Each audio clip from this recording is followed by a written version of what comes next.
Hello there and welcome back to the Japanese Sword. Today we're talking about Japanese sword books in English. And if you're interested in Japanese swords, these are just some of the books that you should probably have in your collection. But we'll get into it right after this.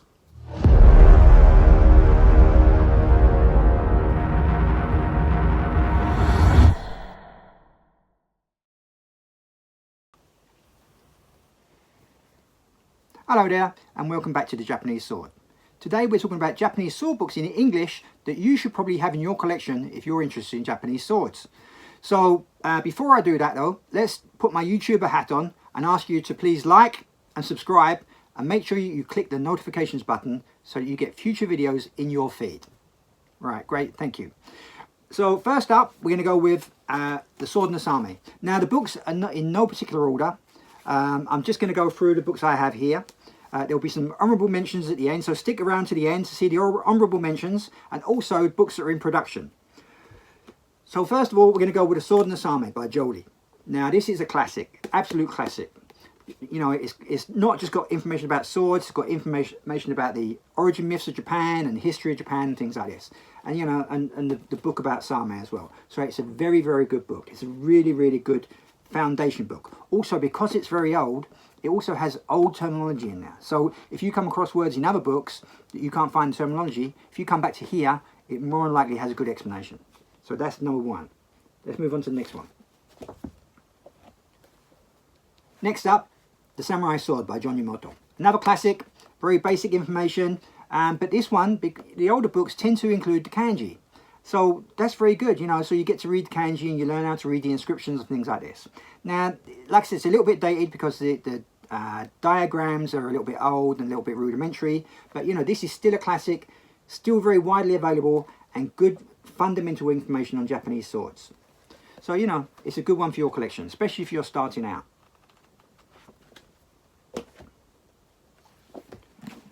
Next up is one of Marcus's books. Now this is I think this is a really, really great book, and I recommend it to everyone. You know, there's a tendency in the West that because there's not so many swords to look at, people tend to focus on the terminology. Now this book has tons of terminology in it. You know, in actual fact, you don't really hear that wide a range of terminology in Japan. People, you know, it's very repetitive. So you know, but this book is really, really good. You know. So I recommend this highly. Marcus comes back up later on as well. So this is another good book, The Art of the Japanese Sword by Leon and Hiroko Kapp and Yoshindo Yoshihara. Now, this is like a remix of The Craft of the Japanese Sword that's no longer in print, I believe. But this is you know, it's been repackaged and redone and it's a really, really nice book. Like large size, great diagrams.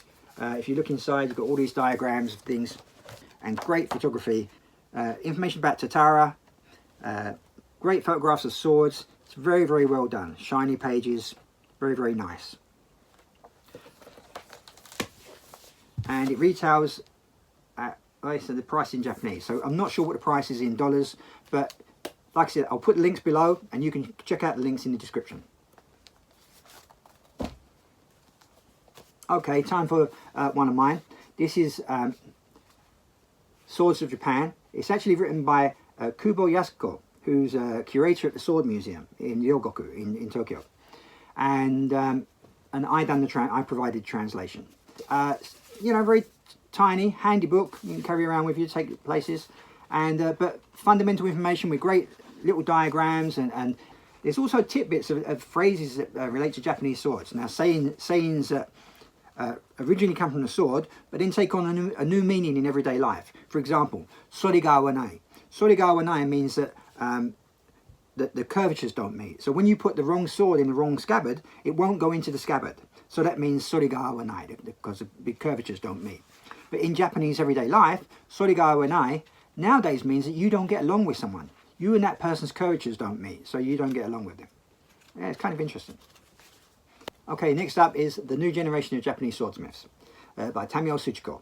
Now this was published in 2001, so again it's already dated a little bit. Some of the swordsmiths have died, you know, some have retired and things like this. But it's a very, very nice book. It has interviews and conversations with all the swordsmiths, but it also has their conversations with martial artists and other people, other polishers and things like this. So it's very, very interesting to hear their perspectives on swords. Very nice book, nice read as well, you know, typical Kodansha book.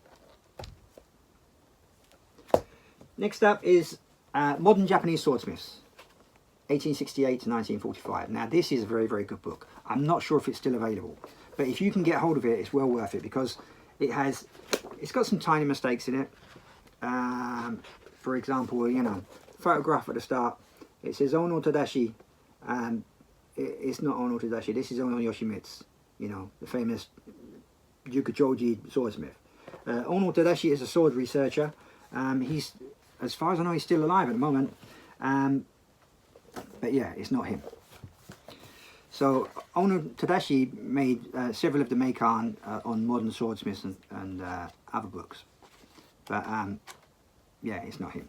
So anyway, but this, other than that, this is a great book. This has got, you know, lots of your wartime smiths in, and lots of Oshigata, so you can compare the Oshigata yourself. It's very, very valuable. You know, rare to have an Oshigata book in English. So I think it's a very, very valuable resource. Like, you know, so you know, some great old black and white photographs from the war and stuff like that. Great stuff. I like this book a lot, actually. Talking about military swords, you have two books here. The books by Richard Fuller and Ron Gregory. Now, again, these are very, very good books. You know, they've got a primer as well, so that gets an honourable mention now. But these books are very, very good. You know, a good introduction to military swords and things like this, Gunto, and you know, so very, very nice book. This one too. This one's quite rare now, though. This is very difficult to get. I think this is like kind of sells second hand for about $200 or something like that. But you know, if I can find links, I'll put them in the description below. Let's go on to more of Marcus's books. Marcus has got the Koto Kantei and the Shinto and Shin-shinto Kantei books. These are very good. I have them on Kindle or digital. So I can see them on my iPhone, and it's very, very handy because I can carry it around with me, and I can just quickly look something up when I want to find it, you know. So they're very good. But they're also good if you want to practice Kantei.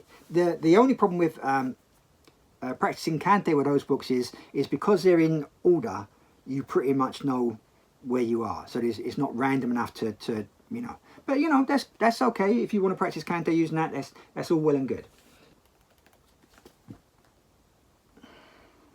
Okay, so let's do this one.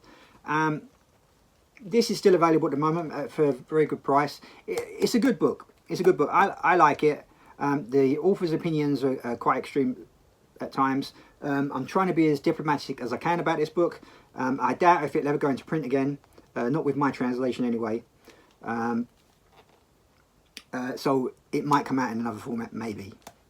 But I think it's a good book. Like I said, his opinions are quite extreme. The sponsor of the book asked me to put in some mainstream opinions as well, to try and kind of offset it and cool the book down a bit. But, you know, so I think it's a good book. I think it stands up well. It's a good book. Another one. This is a catalogue from the Art of the Samurai exhibition in New York, and this is by Ogawa Morihiro Sensei, and this is a very, very good book as well. National treasures with English explanations and other very, very good swords and things like that. Very, very good book. So, you know, and great photography and nice sets of armour and you know, and it was so rare. Up until that point, I had never known for national treasures to leave Japan and be displayed anywhere else in the world. So, you know, in that respect, it's an amazing feat, you know, to get that expedition up and running and produce an excellent catalogue like this one. Fabulous stuff.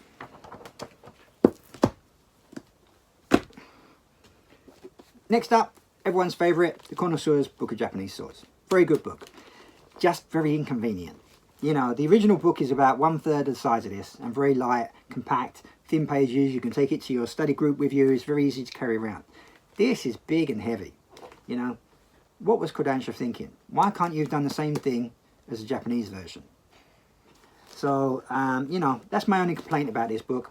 Very, very good book. great book to have in English. You know, explanations of different schools and you know, for the different periods and their activities and all this, you know, their characteristics. Very, very good. Yeah, nice book. The opening chapters are exceptional, you know, the history of Japanese swords and things like this. And great terminology at the back.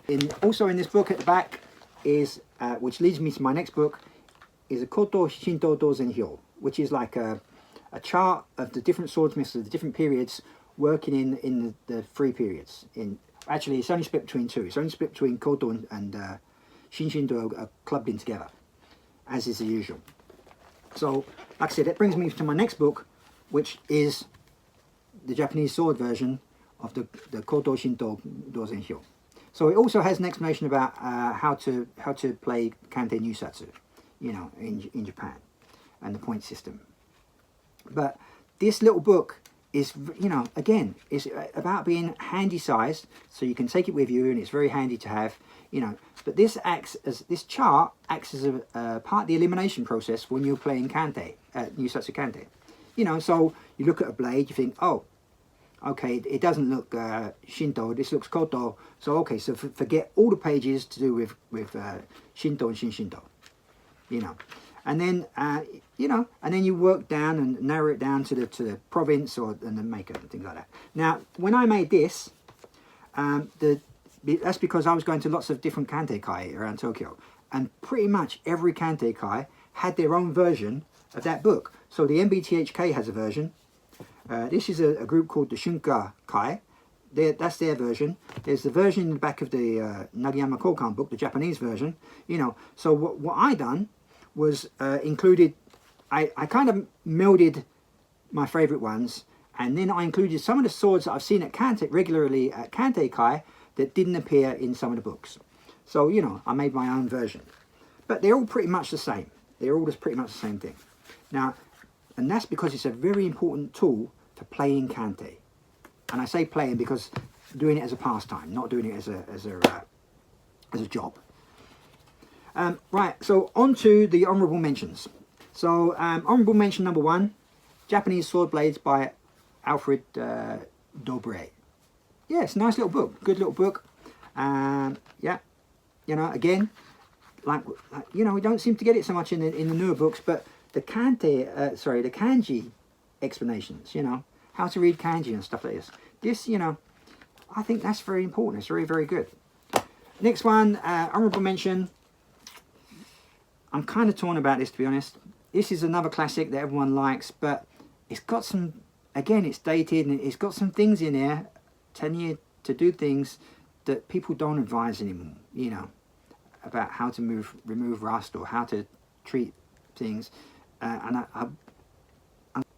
So I'm kind of torn about recommending this book. But, you know, again, like I said, it has good charts and good explanations. One of the, you know, and it's a pioneering book. It was one of the first books in English on Japanese swords. So, you know, in that sense, it's a classic, but be careful what you take from it. Another honourable mention, my teacher's book, Sword of the Samurai, with Oga Sawada Sensei from Tokyo National Museum.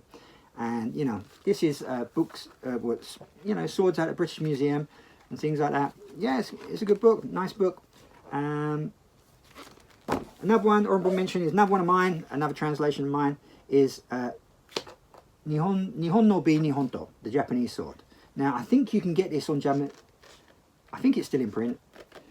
You can get this on Japanese Amazon. So if you sign up to Amazon, or sign up to Japanese Amazon, they have English pages, so you can sign up for that. There are agents that send it, but then they push the price up with the shipping and things like that. But this book, again, it's a fabulous book.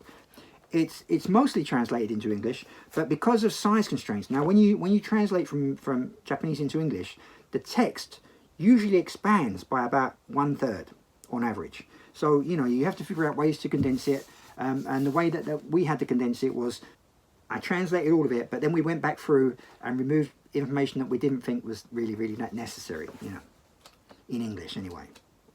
And this book has great full-size pull-out, well, pretty much full-size pull-out pages of swords and things. You know, my favourite being the Kosetsu Sa, and then you also have the Heishigiri Hasebe sword, and you know, it's just fantastic to see these things in full size. And you know, some of the photographs are not so great, but there's lots of good photographs in it. So I recommend that as well. But it's I'm not sure if you can get it on American Amazon or non-Japanese Amazon, let's say. But if you sign up to Japanese Amazon, like I said, the pages are in English and you can order things from Japan. So there are other books and I've forgotten what they are. So please tell me in the comments your favourite sword books in English. I said I'd talk about other books in the works. Now I've been working on a National Treasures book for God knows how many years. Actually, it's been completed for a few years now. But the cost of using the photographs, the copyright costs, is astronomical. Now I had a sponsor, but then we had the COVID incident or the COVID pandemic, and everything's gone. Most of my projects have gone haywire. So another book that I'm working on is about Emperor Gotoba and the Gobankaji. This is all part of the greater project that I'm doing with Okinoshima, where Gotoba's grave is, and this, where his funeral pyre was. It's fantastic place. If you ever get the chance, go to Okinoshima and go and see his grave and the area surrounding that. Fantastic stuff. Right, so that wraps it up for today. Next time I might do a video on Japanese sword books in Japanese. Ones that are pretty easy to understand and you might want in your collection. So that's it for today, and I'll see you next time. But don't forget to like, subscribe, and click that notifications button. Thanks. See you next time. Bye. Hello there. Thank you so much for watching this video. If you liked it, please click on the like button and then on the subscribe button, but also click on the notifications button to make sure that you get future videos in your feed. Thank you so much for watching, and I'll see you next time.